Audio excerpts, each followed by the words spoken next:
जी dear students, अस्सलाम वालेकुम।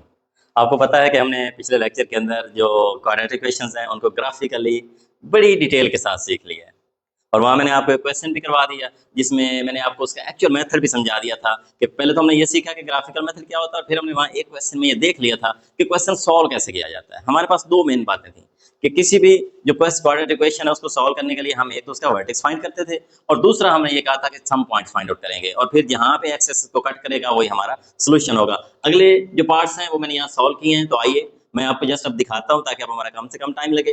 देखें, नेक्स्ट क्वेश्चन ये है कि x square minus 5x minus 14 is equal to 0। आपने क्या करना है, मैंने आपको कहा वर्टेक्स फाइंड आउट करने के लिए इसका फंक्शन बनाइए, इसको y के इक्वल रखिए और वहां से इसका स्क्वायर कंप्लीट कीजिए। याद होगा आपको कि स्क्वायर कंप्लीट करने के लिए हमेशा जो x वाली टर्म होती है हम उसका हाफ जो होता है वो ऐड भी कर देते हैं, सब्ट्रैक्ट भी कर देते हैं और साथ उसका मुरब्बा लगाना है क्योंकि वो हम बी स्क्वायर बनाया करते हैं ना, तो बी स्क्वायर में स्क्वायर में होता है। तो अब देखिए ये वाला वैसे ही था, ये वैसे ही। हाँ, इसका हाफ मैंने ऐड कर दिया, क्योंकि प्लस किया था तो साथ माइनस भी कर दिया ताकि क्वेश्चन पे फर्क ना पड़े। माइनस 14 था। अब जो ये वाला पोर्शन था ना, ये यहाँ से यहाँ तक ये तो क्लोज हो गया, एक्स माइनस 5/2 होल स्क्वायर। लेकिन ये 5/2 का मुरब्बा 25/4 बन गया और माइनस 14 वैसे ही साथ था। अच्छा, पिछले क्वेश्चन में मैंने एलसीएम ले लिया था, इस बार मैंने एलसीएम क्योंकि वो बीच में मुझे प्लस लगाना पड़ा था तो आप लोग में भी वहां से परेशान हो जाओ, इसलिए मैंने अब इसको डायरेक्ट डिवाइड कर दिया। 25 को 4 पे डिवाइड करो, 6 6 25 आ गया और 6 6 25 माइनस 14 दोनों ही माइनस किया तो माइनस 20 6 25। पिछले में भी माइनस 20.25 था, इसमें भी वही आया, कोई मसला नहीं। इधर वाले को भी डिवाइड कर दिया, 5/2 2.5 बनता है। तो यहाँ पे मजे की बात है कि जो एच के बनता था, हमने कहा था एक्स माइनस के बाद जो रकम है वो एच है और बाहर वाली सारी रकम हमारा के है। इधर माइनस फार्मूले का है, आपके माइनस के आगे वाली रकम एच होती है और बाहर वाला विद साइन आपका के होता है। तो एच कॉमा के जब आपका आ जाए तो फिर तो आपने ग्राफ बनाना था। ग्राफ बनाने के लिए पहले की तरह ये मैंने बनाया ग्राफ। अब देखिए, सबसे पहले तो मेरा ये जो वर्टेक्स था 2.5 और माइनस 20.25, ये मैंने यहाँ सेंटर में लिख दिया पिछले सवाल की तरह। और पहला काम मैंने किया ये है कि ये जो 2.5 और माइनस 20.25 है इसको मैंने ड्रा किया, ये वर्टेक्स लगा खड़ा है, आपको नजर आ रहा है। देखिए 2.5 यानी 2 से थोड़ा सा आगे और देख लें 20 से थोड़ा सा नीचे, तो ये पॉइंट बनता है, ये आप नोट कर लें, ये वाली जगह बनती है।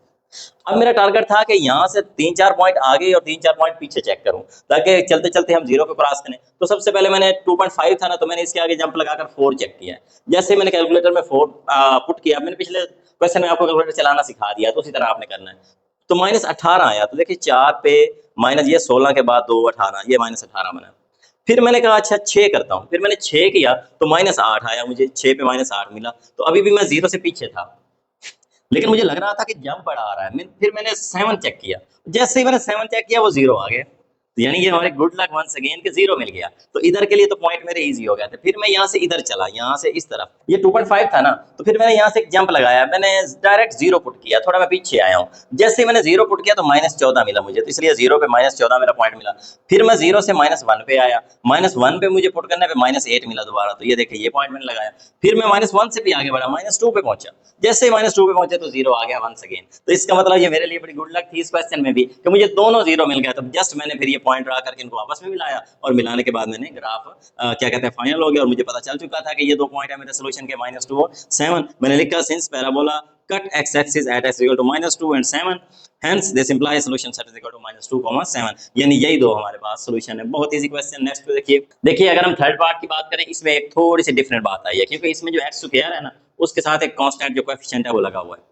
अब इस कोएफिशिएंट का एक प्रॉब्लम है, आपको मैंने वहां फार्मूला लिख के दिया था, आपको याद होगा h k के लिए जब मैंने फार्मूला लिखा था ना तो मैंने ऐसे शक्ल लिखी थी a into x minus h whole square और बाहर मैंने k लगाया था। तो ये जो मैंने बाहर ये लगाया था ना, इस मुरब्बे के बाहर, ये दरअसल यही वाला था।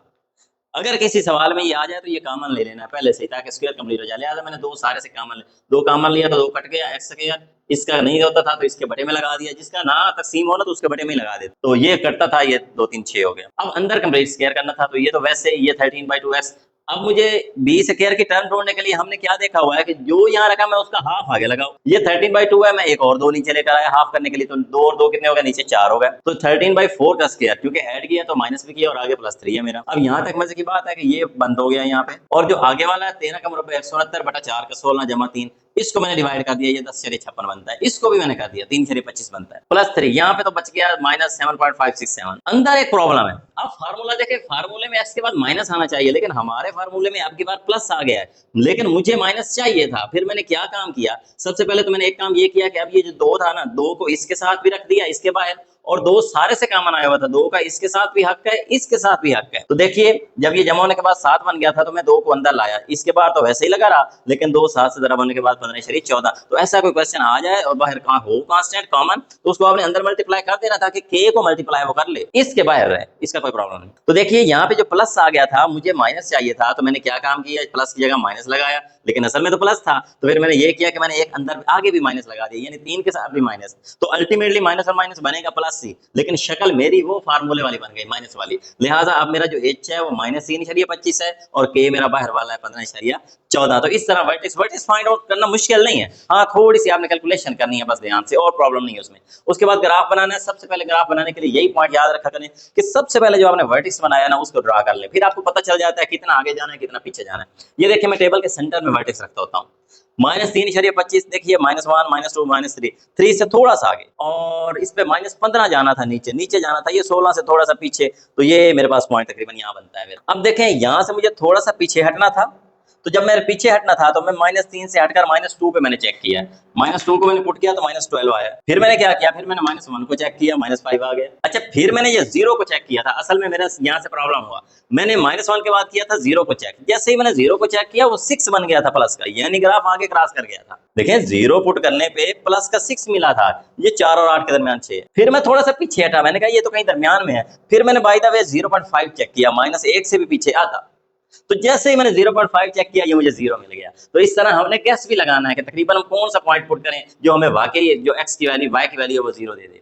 तो फिर मुझे यहाँ पे तो वैल्यू मिल गई, फिर मैं -3 से इधर बढ़ा, इधर मेरे सामने आगे -4 था, -5 था, -6 था, मैंने तीनों चेक किए, -4 पे -14 मिला है, -5 पे -9 मिला है और -6 पे 0 मिला। आप कर लेंगे, ये कैलकुलेटर आपने चलाना जैसे प्रीवियस क्वेश्चन में हमने चलाया। तो जस्ट आपने वो वैल्यू क्या करना है, आपने ऐसे सबसे पहले कैलकुलेटर पे 2 दबाएं, उसके बाद ब्रैकेट x की जगह -6 लिखें, ऊपर स्क्वायर दबा दें कैलकुलेटर वाला, फिर +13, फिर ब्रैकेट, फिर x की जगह -6, फिर ब्रैकेट बंद। यानी ये पहला पॉइंट नया है, आपने पहले 2 लिख लेना, 2 into ब्रैकेट लगा के, यानी ऐसे कैलकुलेटर पे दबाएंगे, मैं आपको बता देता हूँ। पहले आप 2 प्रेस करेंगे, फिर आप ब्रैकेट प्रेस करेंगे, फिर -6, फिर ब्रैकेट क्लोज और फिर स्क्वायर प्लस कर देंगे। तो स्क्वायर प्रेस करते हैं वो सिर्फ इसका स्क्वायर होगा, और फिर प्लस, फिर 13 प्रेस करेंगे, फिर ब्रैकेट, फिर -6, फिर ब्रैकेट क्लोज और फिर +6 और इक्वल कर देंगे, तो आपका खुद ब खुद ही आंसर आएगा। तो फिर आपने ये पॉइंट प्लॉट करने थे यहाँ पे, देखिए -5 -9 था, तो -5 और ये -9 किया, तो अब आप कर लेंगे। इसके लिए आप बस आपने ध्यान से करने हैं। एक बात का ख्याल रखें कि ये जो आपके बॉक्सेज हैं ये सारे सेम बनने चाहिए, इधर हम हमेशा 1 2 3 4 5 ले रहे हैं, इधर हम 4 का जंप ले रहे हैं, तो आप बेशक 4 का मल्टीपल कर लें, इधर कोई प्रॉब्लम नहीं है, बड़े ध्यान से लगाइएगा। बस 3 4 इधर, और खास तौर पे वो तलाश कर लिया करें जिसपे वो 0 आ रहा है। तो जस्ट जैसे ग्राफ ऊपर बढ़ेगा ना, आपको आइडिया होना शुरू हो जाएगा कि अब 0 के करीब जा रहा है। तो -6 पे वो 0 हो गया था, तो मैंने उससे आगे वाला पॉइंट लिखा ही नहीं, मैंने यहाँ से इसको इधर भी मिला दिया, इधर भी और इधर भी। तो ये मेरे पास एक पैराबोला आया, 2 पॉइंट पे कट हुआ था, -0.5 और -6, ये देखा ना, इन्हीं 2 पॉइंट पे कट किया था, इसलिए मैंने कहा ये इन पे कटा करता है, लिहाजा यही 2 हमारे क्या है, सोल्यूशन सेट है। तो जो नेक्स्ट क्वेश्चन है वो मैं आगे इसको रेज करके करता हूँ, आप वेट कीजिए। अच्छा जी डियर स्टूडेंट्स, ये ग्राफ मैंने बना लिया आपके सामने ना, ये जो नेक्स्ट इसका लास्ट पार्ट था मैंने सॉल्व कर लिया है। अब देखिए ये क्वेश्चन सेम वही थर्ड वाले क्वेश्चन की तरह था, 4x² + 2x - 27। आपने पहले क्या काम किया, सबसे पहले तो 4 कॉमन लिया, ये 4 कट गया, 4 3 बार हो गया, 27 नहीं कटता था तो उसके बटे में 4 लिख दिया। इसका स्क्वायर कंप्लीट करने के लिए यहाँ पे 3 था x के साथ, तो 3/2 का स्क्वायर ऐड भी कर दिया और माइनस भी कर दिया, वो वाला वैसे ही। ये तो क्लोज हो गया हमारा प्लस का, x + 3/2। इधर वाला 3 का मरबा 9, 2 का मरबा 4 और ये 27/4 वैसे ही था। अब मैंने ये किया, मैंने दोनों को डिवाइड कर दिया, वैसे मैं एलसीएम लेता बाद में करता, मैंने पहले ही ले लिया। 9/4 2.25 बनता है, 27/4 जो है वो माइनस 6.75 बनता है, ये 6.75 था ऐसे। अच्छा तो फिर मैंने इन दोनों को आपस में ऐड कर दिया, दोनों माइनस के थे तो बाहर -9। अब 4 मैंने आपको पिछले क्वेश्चन में बताया था अंदर लेकर आना है, इसके तो वैसे ही बाहर रखना है, लेकिन 9 4 36 हो जाएगा। इधर बीच में प्लस है तो प्लस नहीं माइनस चाहिए, इसलिए माइनस लगाकर एक माइनस अंदर लगाएंगे, इसका मतलब जो पॉइंट है वो माइनस का बन जाएगा। लिहाजा h के क्या है, -1.5 और -36 वर्टेक्स हमें मिल गया। जैसे वर्टेक्स मिला, मैंने सेंटर में वर्टेक्स रखा, -1.5। देखें इस ग्राफ के ऊपर मंफी तो इस साइड पे है, तो ये -1 के आगे -1.5 है। इसकी सीध में बिल्कुल नीचे आया 36 के सामने, ये मेरा रेड पॉइंट लगा हुआ है, ये मेरा वर्टेक्स है हमेशा की तरह। अब मुझे यहाँ से थोड़ा सा इधर होना है और थोड़ा सा इधर होना है, क्योंकि मैंने देखा था -1.5 है, मैं थोड़ा सा पीछे हट के 0 पे पहुंच गया, मैंने कहा 0 पुट करता हूँ। देखो मैंने 0 पुट किया, उसमें 0 पुट किया तो मुझे 27 मिला, इसमें पुट करते हैं ना, ये वाली इक्वेशन होती है। अच्छा अभी मैं एंड पे आपको 1 2 पॉइंट पुट करके भी दिखाता हूँ, अभी सिर्फ ग्राफ देखने में पुट करके दिखाता हूँ। 0 पुट किया तो -27 आ गया। पहले क्वेश्चन अगर आपको पुट करने नहीं आ रहे तो पहला क्वेश्चन दोबारा देख लें, पिछले लेक्चर में जो फर्स्ट क्वेश्चन किया था ना, वहां तो बड़ी डिटेल से मैंने आपको दिखा दिया कि कैलकुलेटर कैसे चलाते हैं। मजीद एक पॉइंट आपको पुट करके दिखाता हूँ। अच्छा 0 से फिर मैं आगे बढ़ा, क्योंकि 0 पे तो 27 मिला मुझे, अभी तो बहुत पीछे हूं मैं, तो फिर मैं 0 से थोड़ा आगे बढ़कर 1 पे पहुंचा। मैंने 1 पुट किया तो -11 मिला मुझे, देखें यानी काफी ग्राफ ऊपर आ गया, बड़ा जीरो के करीब, बड़ा जंप लगाया। फिर मैंने एहतियातन 2 पुट किया, मैंने लिखा नहीं था, मैंने 2 पुट किया तो मुझे जमा का 13 मिला। इसका मतलब ये था कि वो यहाँ से जंप लगाकर क्रॉस करके आगे जा चुका था, इसलिए मैंने 2 आखिर आखिर पे रख के 13 नीचे रख दिया, मैंने पॉइंट लगा लिया ऊपर, बीच में मैंने एक जगह खाली छोड़ दी क्योंकि मुझे पता था यहीं कहीं से इसने क्रॉस मारा है।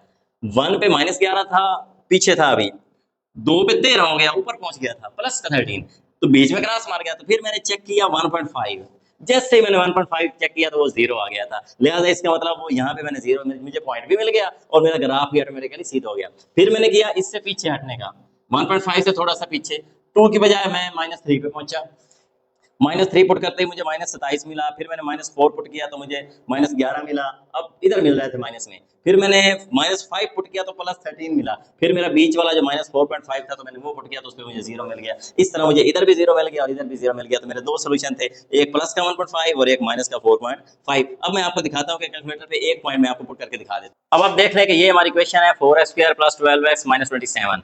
तो मैं इस इक्वेशन के ऊपर कैलकुलेटर चलाने वाला हूँ। खास तौर पे मैं यहाँ से एक पॉइंट चेक कर लेता हूँ, -4। मैं -4 आपको चेक करके दिखाता हूँ। इधर तो -4 का -11 आंसर आया हुआ है ना। अब देखिए मैं कैलकुलेटर चलाता हूँ, तो देखें जैसे इक्वेशन थी, इक्वेशन है 4x²।